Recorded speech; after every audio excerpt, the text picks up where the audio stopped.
And as our brother Abu Musa rahimahullah and I used to discuss, there are some traces that Salafiyah came to America as early as the late 1950s. There was a brother in 1976 who had been in America for about 15 or 20 years from Pakistan named Khalid. And please forgive me because I don't remember his name, or his last name.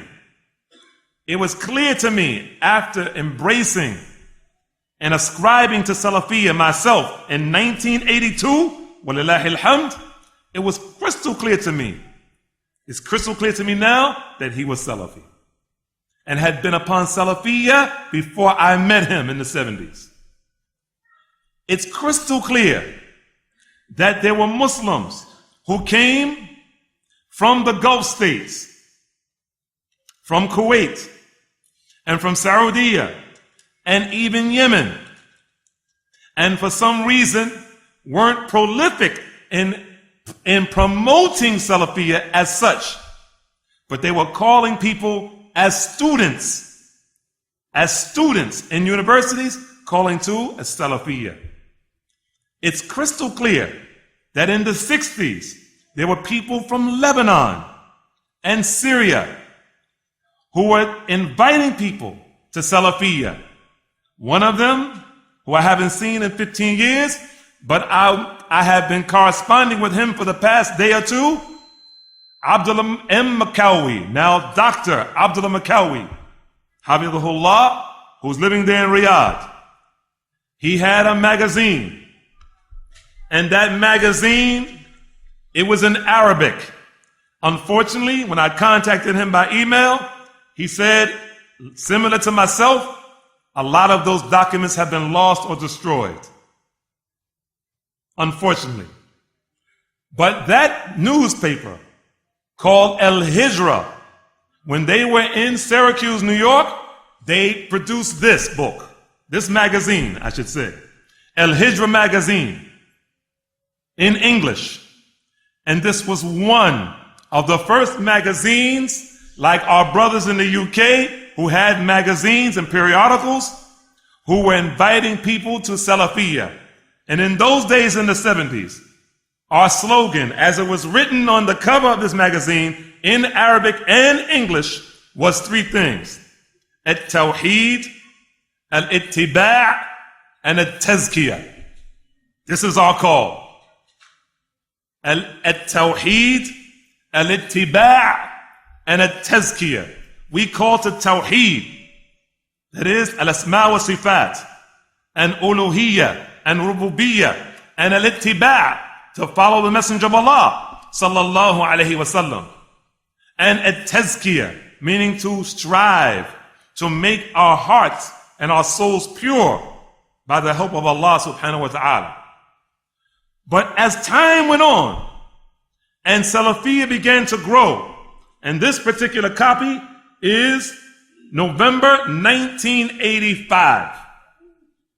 And this one is September 1987. And I had the first one, but inshallah, I'll try to find it because it was lost on the way here. Wallahu musta'an. When we look back, we now see that there were some mistakes, some serious mistakes that we did not know because the issues of minhaj weren't an issue for us back then. We called ourselves Salafis, and some of us even called ourselves Wahhabis. Some of us. I remember having classes, and we wanted to bring them. Our brother Abu Yusuf, Khalifa, he went to go to retrieve some of those notes in there in Brooklyn, New York, from the brother who used to produce those notes. We used to study from these notes. There was a brother named Sharif Abdul Karim and Ibrahim Abdul Aziz, both African-American Muslims. They studied at Qura in the early 70s. They taught me Salafiyah, along with a brother who's still right now in New York, Ahmed Abdul Qabid, was my first introduction to a Salafiyah. Not the first time I heard of Salafiyah, but my first real introduction. The first time I heard it was in 1978 when I met Muhammad Sayyid Adli here in New Jersey. He was doing some dawah and I was doing some dawah, and that's how we met. The first Salafi conference, as we've mentioned sometimes in the past, was in 1982 in the state of Maryland. And the sheikh that was there, live, like our sheikh is here now, Sheikh Falah. The sheikh that was there was Abdul Rahman Abdul Khaliq.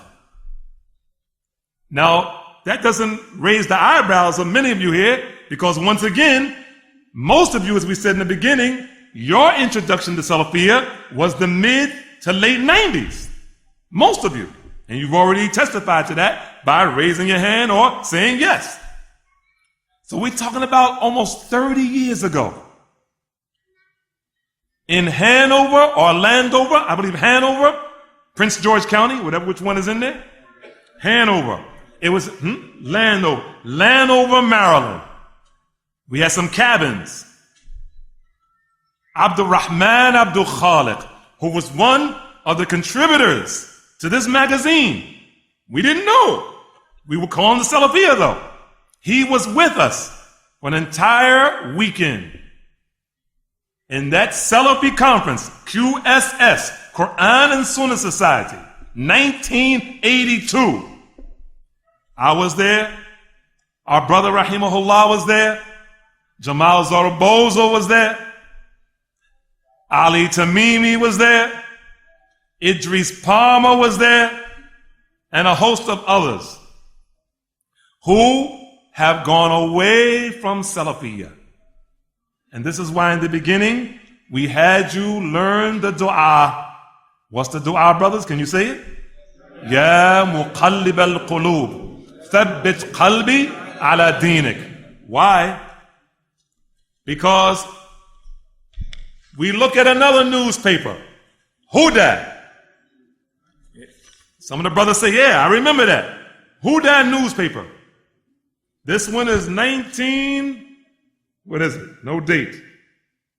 1993.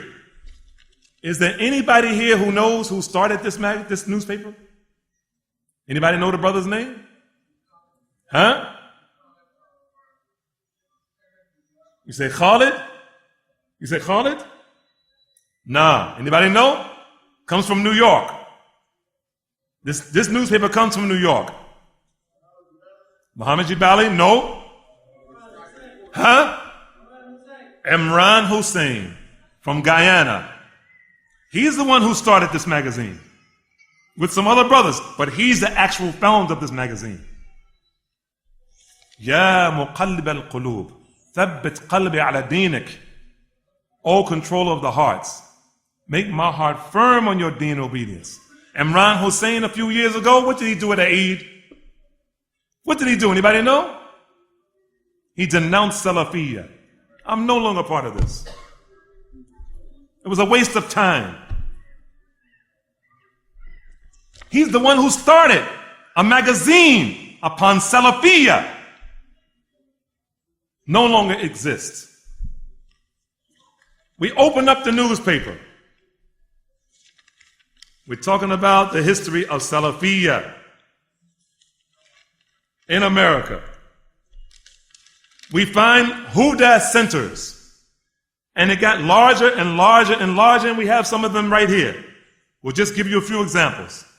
One of the Salafi masjids in the 80s was Masjid Mus'ab ibn Umair in Brooklyn. We have another masjid, Queens, New York, Masjid al-Istiqama. These were centers. In other words, if you wanted someplace in the world to get this newspaper, you go and contact such and such person. The person who was in Brooklyn at Masjid Mus'ab ibn Umair was Muhammad Uthman al-Misri, exited from Salafiyah. Ya muqallib al-qulub, thabbit qalbi ala dinik. We find also in Washington, D.C., the person to contact at the Society for Adherence to the Sunnah. The Society for the Adherence to the Sunnah. Anybody remember that? Huh? See? You guys don't know. You weren't around. Because you only have a reference point of the 90s. At this particular place, the sheikh for them was Ja'far Sheikh Idris from Sudan, and Ali Tamimi, and Abdul Khaliq Abdul Qadir. And he was the person you should contact. Exited from Salafiyah. I myself, Ja'far Sheikh Idris, a Sudani, he told me to my face at a QSS conference about 20 years ago. He told me. He said, I left Ansar al-Sunnah al-Muhammadiyah when I was 12 years old for the Ikhwan al-Muslimin. That's what he told me. He himself told me this. Ansar al-Sunnah Muhammadiyah, for those who don't know, was an organization upon Salafiyah.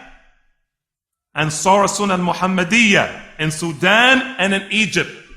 And one of our sheikhs, rahimahullah, was the head of the Egyptian side of it, Muhammad Safwat Nuruddin. He used to visit us frequently, along with Muhammad Hassan, used to visit us, and Abu Ishaq al-Huwaini used to visit us, and Adnan Ur'ur, they used to visit us, along with Al-Halabi, and Salim al-Hilali, and Osama al-Qusi, and Muhammad Musa Nasr. But we're talking about before them, years ago. We also find a person who was one of the people to contact. He was upon Salafiyah, and we're going to end it inshallah because the sheikh is here. One of the contacts that we find in the Huda newspaper upon Salafiyah was Yusuf Yee. Anybody ever heard of Yusuf Yee? Huh? Who's Yusuf Yee? The chaplain.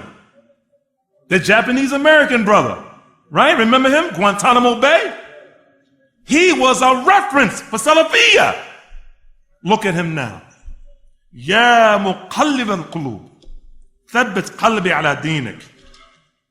And sisters, we ask the sisters, can you please quiet down? Some of the sisters are complaining.